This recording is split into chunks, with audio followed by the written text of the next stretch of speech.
میں ان کا تعارف آپ کے ساتھ کرا دیتی ہوں. سینئر سیاستدان دانیال عزیز صاحب ہمارے ساتھ موجود ہیں. بہت شکریہ دانیال صاحب, تھینک یو سو مچ, آپ نے ہمارے لیے وقت نکالا. پہلے تو دانیال صاحب سیاست پہ بات ہوگی, ذرا معاشی اشاریوں کی طرف بڑھتے ہیں. ہمیں پہلے دن سے آنورڈ پی ڈی ایم کے دور سے آج تک 2024 کے انتخاب سے آنورڈ 2025 تک یہ بتایا جاتا رہا اور ابھی بھی کہا گیا کہ ہم نے ریاست کو بچانے کے لیے سیاست قربان کی تھی. یہ ریاست اور ریاستی معاملات 2.5-3 سالوں میں بچ پائے ہیں یا اور بگاڑ میں چلے گئے ہیں؟ جی میرے خیال میں اس میں کوئی شک نہیں ہے کہ یہ حالات سدھرے نہیں ہیں, لیکن یہ کہتے ہوئے یہ بھی تھوڑا سا ماننا پڑے گا کہ ایک سٹیبلٹی ضرور آئی ہے, لیکن وہ سٹیبلٹی زیادہ تر کیئر ٹیکر گورنمنٹ کے ذمہ داری میں آتی ہے, کیونکہ اس وقت جب ڈار صاحب چلے گئے تو ایک نیا, آپ کو پتہ ہے آخری جو اس وقت کی EFF تھی وہ مکمل نہیں ہو سکا, اور اس کی جگہ میں پھر ایک آخری مہینے میں اگست میں ایک سٹینڈ بائی ارینجمنٹ دی گئی تھی. وہ سٹینڈ بائی ارینجمنٹ جو ہے اگلی حکومت کے آنے تک کی تھی, اور اس کے ذریعے سے پھر جو اس وقت کی کیئر ٹیکر گورنمنٹ تھی, چونکہ وہ ایکسٹینڈ ہو گئی تھی سینسس کی وجہ سے, تو اس کی وجہ سے اسٹیبلٹی کا جو ایک نمونہ ہے وہ پیش ہوا تھا پاکستان میں. اور اس کو چلاتے ہوئے آگے جب فروری کے بعد یہ الیکشن ہوا تو جو پہلی پی ایم کی گورنمنٹ تھی, پی ڈی ایم 2.0, یہ میں یہ جو فروری 8 کے الیکشن کے بعد کی بجٹ ترکیب کی بات کر رہا ہوں, اس میں انہوں نے کہا تھا کہ یہ ٹیک آف سٹیج ہے, کہ اسٹیبلٹی ہم نے اب کر لی ہے, اب ہم ٹیک آف کر رہے ہیں. تو ٹیک آف کیا ہوا, تو وہ تو پہلے سے بھی حالات خراب ہو گئے. تو اس میں یہ ہے کہ اس میں کوئی شک نہیں ہے کہ وقتی طور پر جو مہنگائی بڑھنے کی شرح ہے وہ تھوڑی کم ہوئی تھی. نہیں, آپ کہہ رہے ہیں مہنگائی بڑھنے کی شرح کم ہوئی, یہ نہیں آپ مان رہے کہ مہنگائی کم ہوئی ہے؟ مہنگائی تو بالکل نہیں کم ہوئی, یہ تو جھوٹ ہے, یہ تو لفظوں کا ہیر پھیر ہے. مہنگائی بالکل کم نہیں ہوئی, مہنگائی بڑھنے کی رفتار جو ہے وہ کچھ کم ہوئی ہے, لیکن یہ میں آپ کو بتانا چاہتا ہوں کہ ابھی وہ پھر سے اپنا سر اٹھا رہی ہے. اور میں آپ کے پروگراموں میں بھی اور مختلف پروگراموں میں یہ بار بار کہہ رہا ہوں, بلکہ میں مطلب آپ سمجھتے ہیں کہ ماتم کر رہا ہوں کہ پاکستان میں ستمبر کے بعد آپ کو ایک مہنگائی کا نیا ریلا جو انہوں نے تیار کیا ہے ابھی پچھلے سال کے دوران وہ آتے ہوئے نظر آئے گا, اور وہ دسمبر جنوری تک جا کے اپنے عروج تک پہنچ جائے گا, جس میں انہوں نے کہا تھا کہ جی وہ لیوی ٹیکس لگیں گے اور کاربن ٹیکس لگیں گے اور اس ٹائپ کی چیزیں آئی تھی. آپ یہ کہہ رہے ہیں کہ وہ چھوٹی چھوٹی چیزیں ایک طوفان کی طرح سپٹمبر میں ہمارے یہ بھی ہے, لیکن اس سے زیادہ اہم جو ہے وہ یہ ہے کہ ایک ADR ہے جس کو کہتے ہیں ایڈوانسز ٹو ڈپازٹ ریشو, اور یہ ایک ڈورمنٹ شک تھی, لیکن اس گورنمنٹ نے کیا کیا ہے کہ ستمبر میں آ کے انہوں نے رفڑ ڈالنا شروع کر دیا بینکاری نظام کے ساتھ کہ اگر آپ اپنا یہ 50% پہ نہیں لائیں گے تو ہم جو بقایا اماؤنٹ رہے گی اس پہ 15% ٹیکس لگائیں گے. تو تمام بینکوں کو جو ہے ایک قسم کا ٹربو لگ گیا, اور وہ دن رات پیسے جو ہے بازار میں پھینکنا شروع کر دیے, اور اس میں سے بہت سارے پیسے جو ہیں انہوں نے جن کو DFI یا نان بینکنگ فائنینشل انسٹیٹیوشن کہتے ہیں, جیسے سعودی پاک انویسٹمنٹ کارپوریشن ہے یا پاک لیبیا یا پاک کویت وغیرہ اس طرح کی ہیں بہت ساری, انہوں نے وہاں پیسہ پارک کر دیا. تو جنوری میں وہ واپس آتا ہوا نظر آتا ہے کہ انہوں نے کاغذ کے اوپر وہاں بھیج دیا اور اس کو شک کو پورا کرنے کے لیے, لیکن جو 1.08 ٹریلین ہے 1.08 ٹریلین وہ بازار میں ٹھہر گیا, اور اب تب سے لے کے ابھی تک وہ بڑھتا چلا جا رہا ہے.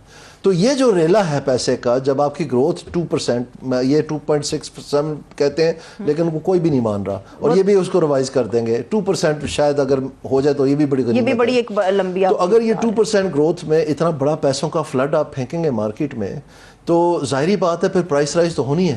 لیکن پاکستان میں جو بات اہم ہے وہ یہ ہے کہ جب آپ مانیٹری پالیسی امپلیمنٹ کرتے ہیں تو اس کا جو بازار پہ اثرات نمودار ہوتے ہیں وہ 12 مہینے کم از کم کے بعد ہوتے ہیں, یعنی 12 مہینے کے بعد شروع ہوتے ہیں.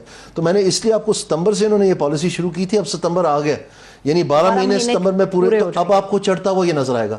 یہ بات اسٹیٹ بینک کو پتہ ہے, وہ بتا نہیں رہے, اور یہ بیچارے جو سیاسی بیوقوف ہیں یہ بتاتے ہیں کہ جی ہم نے وہ ڈپٹی کمشنر کے ذریعے قیمتیں کنٹرول کرنی ہے, جبکہ یہ ذمہ داری اسٹیٹ بینک کی ہے جس کے پاس کوئی ڈپٹی کمشنر نہیں. اگر ان کو اتنی سوجھ بوجھ ہی نہیں ہے, ان کو اتنا علم ہی نہیں ہے بیچارے اناڑیوں کو, کتنے سال ہو گئے اس جماعت کو حکومتوں میں, نہیں تو ابھی تک اپنے کاموں کے لیے گھاگ ہے نا, عوام کے کاموں کے لیے نہیں ہے.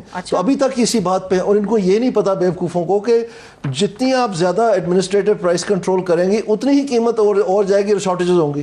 ابھی آپ دیکھ لیں چینی کا کیا حال کیا, آپ کہہ رہے ہیں فری فال چھوڑ دینا چاہیے. ہے؟ یہ فری مارکیٹ، ایک طرف آپ کہتے ہیں کہ مارکیٹ اکنامکس کے ذریعے ہم نے گروتھ کرنی ہے، جب مارکیٹ کی بات آتی ہے گندم کے لیے تو آپ کہہ دیتے ہیں نہیں ہم نے کرنی ہے، چھوڑ دیے مارکیٹ پہ.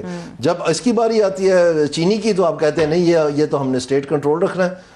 تو پھر یہ کیا ہے؟ مطلب یہ آدھا تیتر آدھا بٹیر تو نہیں چل سکتا نا. پھر ساروں کے لیے ایک جیسا کریں. ان لوگوں کو جو فارمر ہے وہ پھر اپنی ایکسپورٹ بھی کرے، جیسے آپ نے چینی کی اجازت دی. تو اجازت نہیں ہے نا اس طرح سے، تو ان کو اجازت نہیں دیتے نا. دفعہ 44 نہ لگائیں. آپ کا کیا خیال ہے اگر یہ جو خوبصورت بڑے بڑے شیشوں والے موٹر کاروں کے شو روم ہیں، اگر ان کے اوپر دفعہ 44 لگا دی جائے کہ کراچی کے باہر آپ گاڑی نہیں لے کے جا سکتے جیسے گندم پہ کرتے ہیں، تو کیا خیال ہے یہ ان کا پٹھا نہیں بیٹھ جائے گا؟ تو فارمر کو تو آپ نے ذبح کیے، آتے ہوئے جاتے ہوئے ذبح کیا ہے جتنے بھی کاشتکار ہیں.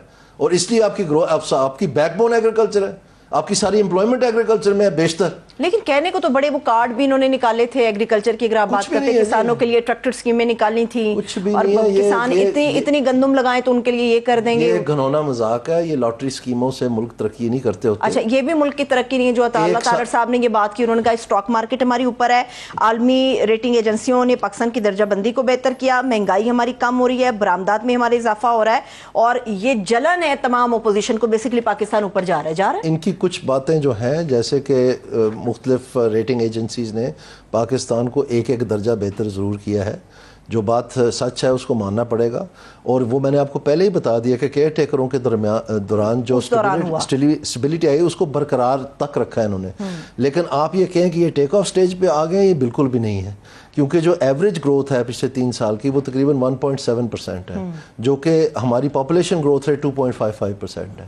تو آپ یہ سمجھ لیں کہ جو بے روزگاری ہے اس کا ایک طوفان بچا ہوا ہے اس وقت. اور آپ کا جو سینسس تھا 2023 کا، اس میں انہوں نے جو 22% تک یہ بے روزگاری پہنچ کی تھی، اس کو کور کرنے کے لیے اس دفعہ جو فائنانس سروے انہوں نے چھاپا ہے، پہلی دفعہ پاکستان کی تاریخ میں اس میں چھاپا ہی نہیں ہے، فگر ہی کوئی نہیں ہے ان امپلائمنٹ کی. اچھا جان بوجھ کے وہ فگر ہی نہیں ڈالا؟ بالکل ڈالا ہی نہیں. کیسے ریکنسائل کریں گے؟ کیونکہ پچھلے سال جو انہوں نے بجٹ دیا تھا اس میں فائنانس سروے دیا تھا، اس میں 6 کچھ ایکسٹریپولیٹ کر کے ایسٹیمیٹس ہوتے ہیں جب آپ کے پاس ریل فگر نہیں ہوتی، وہ ایک رینڈم فگر تو وہ جب انہوں نے دیکھا کہ کیونکہ اتنی بھیڑ ہوتی ہے سینسس کی ڈیٹا کی، تو شاید بیچ میں کہیں انہوں نے نہیں احتیاط کی ہوگی. اب جب کہ وہ پھٹ کے سامنے آ گیا تو اب وہ کیسے اس کو جسٹیفائی کریں؟ ابھی میں 3.5 لاکھ نوجوان تو پہلے 6 مہینوں میں ملک چھوڑ کے چلا گیا ہے دانیال صاحب. یہ حالات ہیں ہمارے. 3.5 لاکھ کچھ بھی نہیں ہے جی. یہ 18.7 ملین لوگ ہیں جو کہ امپلائیبل ہیں، جو بے روزگار ہیں. 18.7 ملین.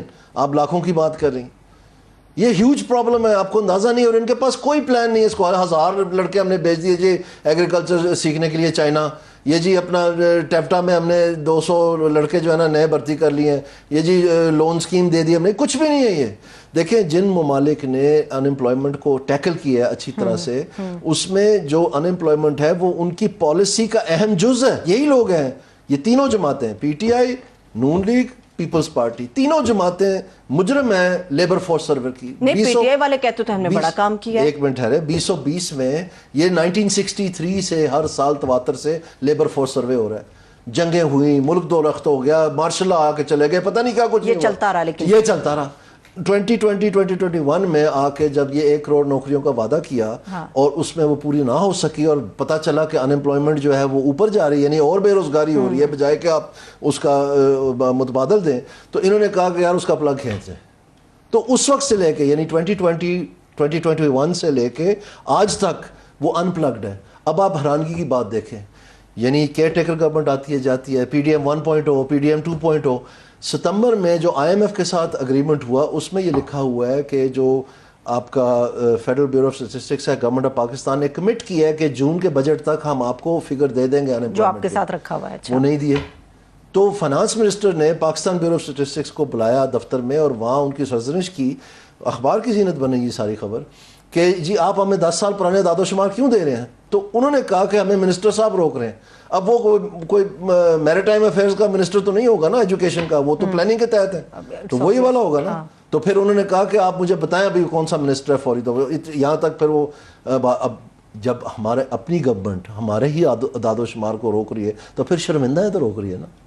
کیوں روک رہے ہیں؟ لیکن آئی ایم ایف کا جو ایک پریشر ہمیں دانیال صاحب سننے کو ملتا ہے وہ عام آدمی تک تو وہ پریشر جاتا ہے، جو اوپر بیٹھنے والا طبقہ ہے وہ پریشر وہ کیوں نہیں نہ فیل کرتا ہے نہ اس تک آتا ہے. اس کی کیا وجہ ہے؟ اس کی وجہ یہ ہے کہ انہوں نے جو مین ریفارمز ہیں ان ساروں کو ویٹ کیا ہے. دیکھیں جو تاجر دوست ایپ تھا وہ تو انہوں نے گول ہی کر دیا. جو ریل اسٹیٹ کے اوپر ٹیکسز تھے وہ اس بجٹ میں سارے کم کر دیے. تین مختلف ٹیکسز انہوں نے کم کیے ہیں.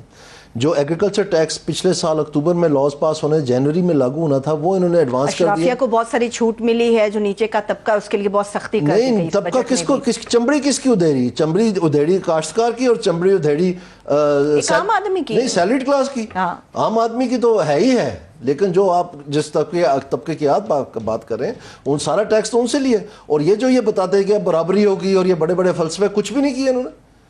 تو وہ کدھر گیا سارا؟ اور آپ یہ دیکھیں جو ان کا جو مارچ میں جو ریویو ہوا تھا IMF کا, اس میں ان کا تقریباً 600 ارب سے زیادہ جو ہے جتنا ان کا خسارہ تھا وہ انہوں نے معاف کر دیا کہ ہم ہدف ہی کم کر دیتے ہیں.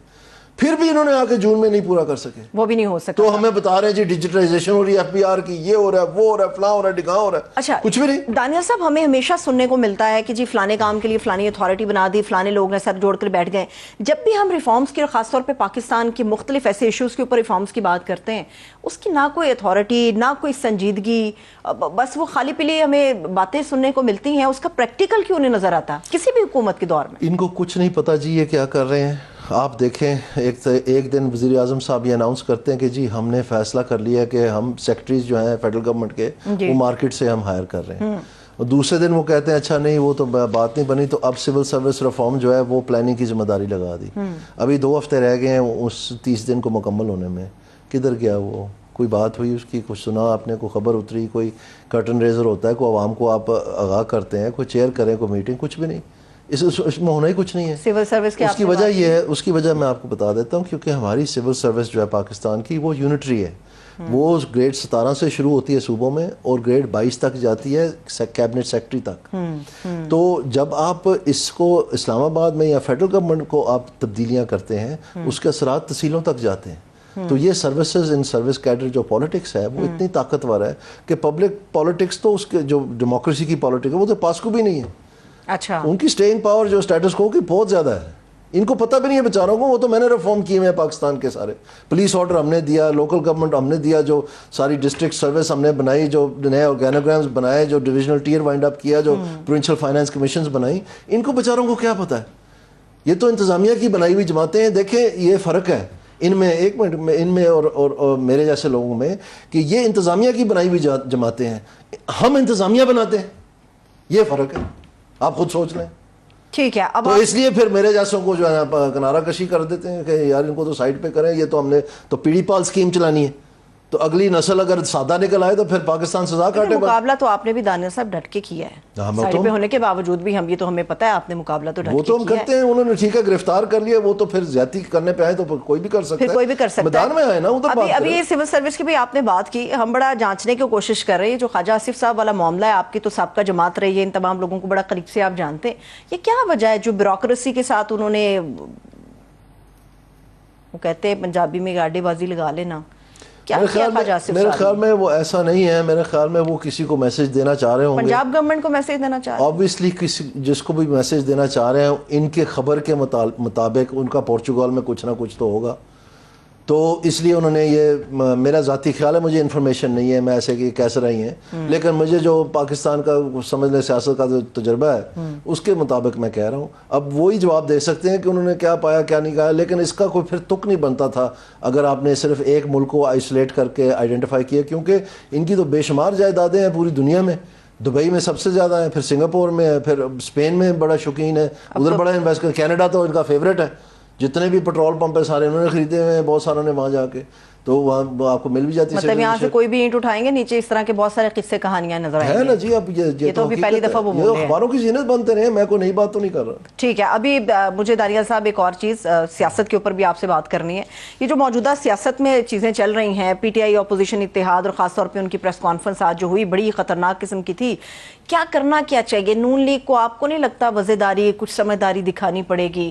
کب تک سڑکوں پر لے کر پی ٹی آئی پھرتی رہے گی اور کب تک ان کا پہیہ جو ہے وہ جام رہے گا؟ دیکھیں جی, جو بھی ہے, جو جمہوری روایات ہیں اس میں جو اپوزیشن ہے وہ گورنمنٹ ان ویٹنگ ہوتی ہے, اور جو اس وقت کی موجودہ گورنمنٹ ہے ان کی ذمہ داری ہے کہ ان کے ساتھ ڈائیلاگ کھولیں, ان کو ریشنل کوئی راستہ دکھائیں, ان کے ساتھ بیٹھ کے بات چیت کریں. اب پرابلم یہ ہے کہ جب یہ ان کو طرف ہاتھ بڑھاتے ہیں تو وہ کہتے ہیں ہم نے آپ سے بات ہی نہیں کرنی. آپ کے پاس تو ہے ہی کوئی فیصلہ نہیں, آپ کے پاس تو قوت ہی کوئی نہیں, اختیار ہی کوئی نہیں ہے. تو یہاں پر آ کے پھر وہ بریک ڈاؤن ہو جاتا ہے.